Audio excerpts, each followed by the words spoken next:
नमस्कार, मैं हरि सिंह मीना, सहायक आचार्य राजनीति विज्ञान, राजकीय कन्या महाविद्यालय लालसोट। आज हम इस वीडियो के अंतर्गत राजनीति विज्ञान भाग द्वितीय के अंतर्राष्ट्रीय संबंधों के अंतर्गत द्वितीय विश्व युद्धोत्तर प्रवृत्तियाँ और शीत युद्ध के बारे में डिस्कशन करेंगे। जैसा कि हम सब जानते हैं कि अंतर्राष्ट्रीय राजनीति में द्वितीय विश्व युद्ध एक विभाजक रेखा है, जिसमें द्वितीय विश्व युद्ध के बाद की अंतर्राष्ट्रीय राजनीति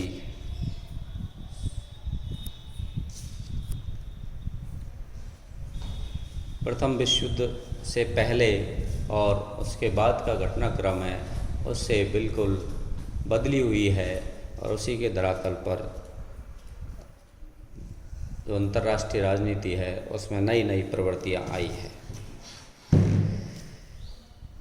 1945 अंतर्राष्ट्रीय राजनीति में ऐसी विभाजक रेखा है जहां एक पुरानी अंतर्राष्ट्रीय व्यवस्था खत्म होती है और एक नई अंतर्राष्ट्रीय व्यवस्था का आरंभ होता है। अतः हम अंतर्राष्ट्रीय व्यवस्था के अध्ययन का प्रारंभ 1945 से ही करते हैं, क्योंकि यह वर्तमान में भी विद्यमान है। 1945 के बाद अंतर्राष्ट्रीय व्यवस्था साम्राज्यवादी व्यवस्था जो पूर्व में थी वो यकायक समाप्त हो गई। जो पुरानी व्यवस्था है वो साम्राज्यवाद, उपनिवेशवाद और दूसरे देशों के शोषण के इतिहास पर आधारित व्यवस्था थी, जिसके कारण विश्व में जो महाशक्तियाँ हैं वो Britain, France, Germany, Sweden, Hungary आदि का नाम उनमें प्रमुख रूप से आता है।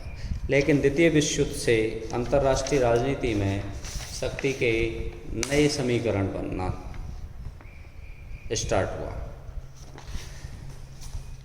सबसे पहले द्वितीय विश्व युद्ध ने जो पूर्व का शक्ति संतुलन था वह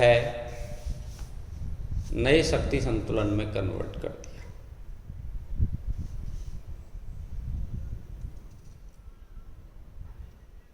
महाशक्ति का मतलब ऐसी शक्ति से माना जाता है जो अतुलनीय हो, समानताहीन हो और अकल्पनीय हो।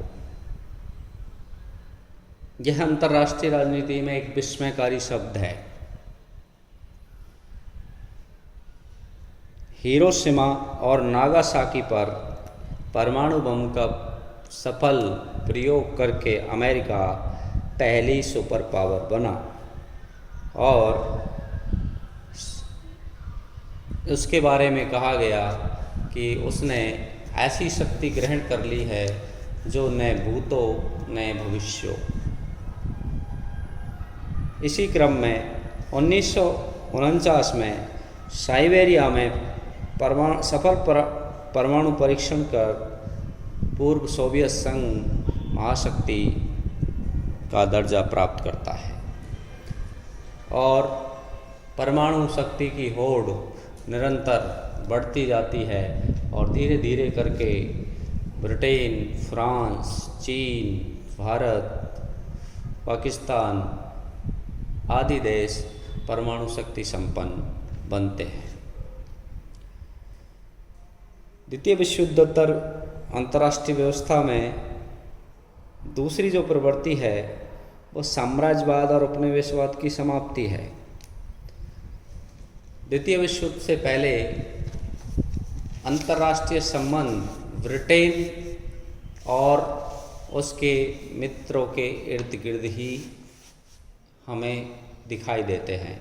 यानी यूरोप केंद्रित अंतर्राष्ट्रीय व्यवस्था विश्व में प्रचलित थी।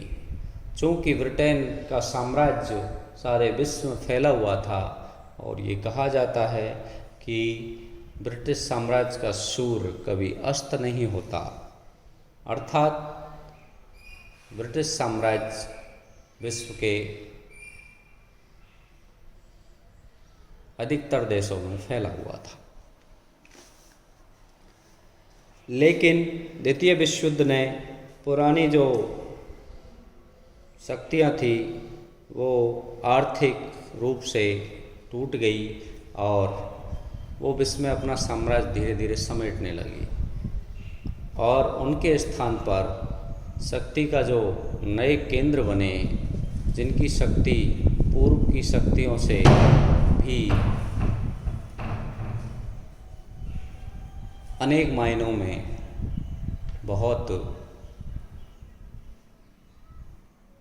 भिन्नताएं ली हुई थी।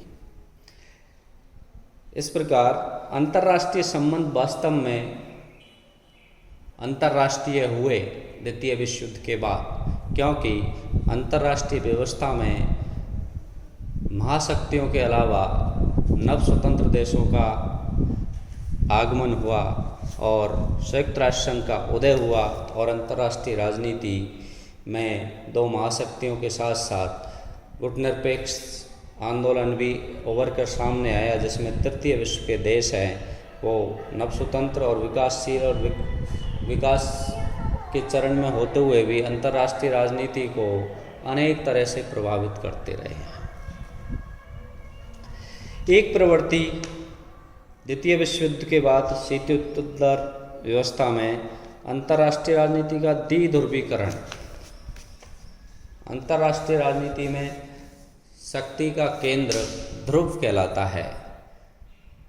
तो अंतर्राष्ट्रीय राजनीति में दो ध्रुव, शक्ति के दो केंद्र उभर कर सामने आए। एक का नेतृत्व संयुक्त राज्य अमेरिका ने किया और जो कि पूंजीवादी व्यवस्था का समर्थक था। दूसरी तरफ साम्यवादी व्यवस्था का समर्थक पूर्व सोवियत संघ था और अंतर्राष्ट्रीय राजनीति 1945 से लेकर 1991 तक इन्हीं के इर्द गिर्द चक्कर काटती है। इसीलिए इस युग को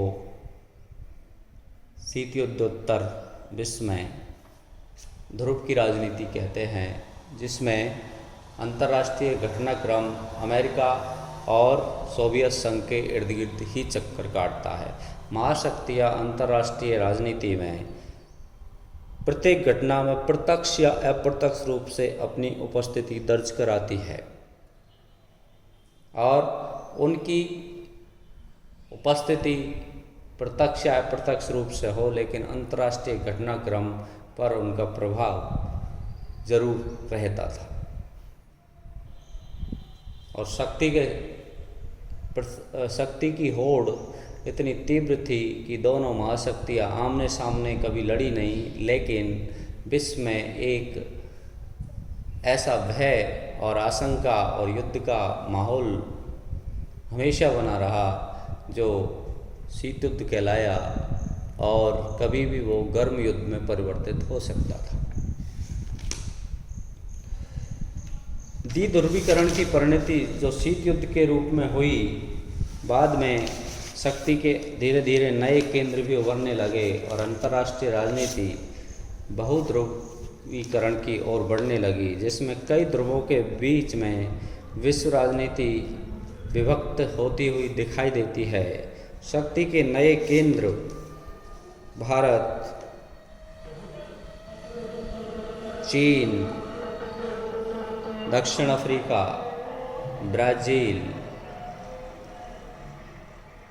आदि देश इसमें उभर कर प्रमुखता से सामने आए। और ध्रुवों की राजनीति की जो परिणति है द्वितीय विश्व युद्ध के बाद, वो शीत युद्ध के रूप में हमारे सामने आई। शीत युद्ध शब्द का जो सबसे पहले शाब्दिक प्रयोग है, सबसे पहले बर्नार्ड बरूच ने 16 अप्रैल 1947 को कैरोलिना राज्य विधानसभा को संबोधित करते हुए किया। और इस प्रकार शीत युद्ध का प्रारंभ अमेरिका में हुआ।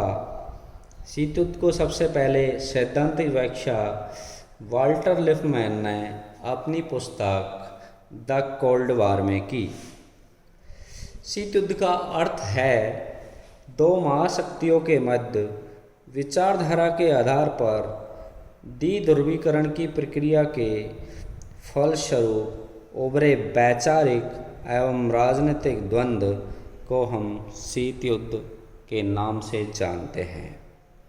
शीत युद्ध का जो समय है वो 1945 से एक विभाजक रेखा के रूप में स्टार्ट होता है, लेकिन शीत युद्ध का प्रारंभ सोवियत संघ की क्रांति है 1917 से ही हो चुका था, लेकिन उसमें तेजी 1945 के बाद आई।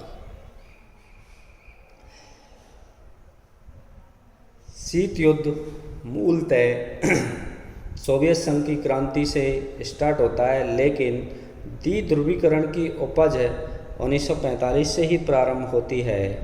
शीत युद्ध दो महाशक्तियों के बीच अप्रत्यक्ष रूप से लड़ा गया, जबकि इसमें हिंसा, रक्तपात भयंकर हुआ, जिसमें कोरिया संकट, वियतनाम संकट इसके प्रत्यक्ष उदाहरण है।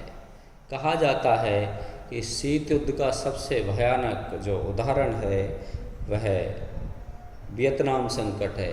वियतनाम संघर्ष के दौरान अमेरिका ने जितने बमों का प्रयोग किया उतना द्वितीय विश्व युद्ध में पूरे में नहीं हुआ। अर्थात शीत युद्ध नाम का शीत युद्ध था, अन्यथा हिंसा, रक्तपात, गर्म युद्ध की इसमें सारी विशेषताएं मौजूद थी, लेकिन महाशक्तियां अपनी प्रभुत्व की राजनीति के तहत प्रत्यक्ष रूप से आमने सामने नहीं आई, अप्रत्यक्ष रूप से अपने प्रभाव विस्तार के लिए विश्व के छोटे छोटे झड़पों में भी उनकी उपस्थिति दिखाई देती है। शीत युद्ध शब्द ही अंतर विरोधों से भरा हुआ है, लेकिन यह शाब्दिक भेद ही वास्तविकता है, क्योंकि यही अंतर विरोध दो महाशक्तियों में युद्ध की स्थिति का कारण रहा। क्विंसी राइट ने ए स्टडी ऑफ वार में शीत युद्ध को परिभाषित करते हुए इस अंतर विरोध को स्पष्टता से बताया है।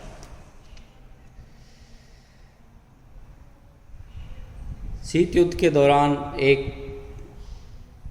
प्रवृत्ति जो प्रमुखता से उभरी वह युद्ध की परिभाषा के रूप में है। आणविक युद्ध ने युद्ध की परिभाषा ही बदल दी। अब युद्ध का अर्थ केवल हिंसा, रक्तपात ही नहीं, चूँकि परमाणु हथियारों से लड़ा जाने वाला युद्ध, जिसे एज ऑफ ओवरकिल कहा जाता है और आतंक का युग भी कहा जाता है, क्योंकि यदि परमाणु युद्ध हुआ तो उसका अर्थ, उसका प्रभाव, उसका परिणाम जो है वो पूर्ण रूप से विनाश होगा। पूर्ण विनाश का मतलब विजित और विजेता में ज़्यादा अंतर नहीं होगा, क्योंकि अब महाशक्तियों के पास इतना परमाणु जखीरा है कि वो पृथ्वी को 1000 बार नष्ट कर सकती है। इसलिए युद्ध की परिभाषा परमाणु युद्ध ने पूर्ण रूप से बदल दी है। हम हमारे अगले वीडियो में शीत युद्ध के विकास के विभिन्न चरणों के बारे में चर्चा करेंगे।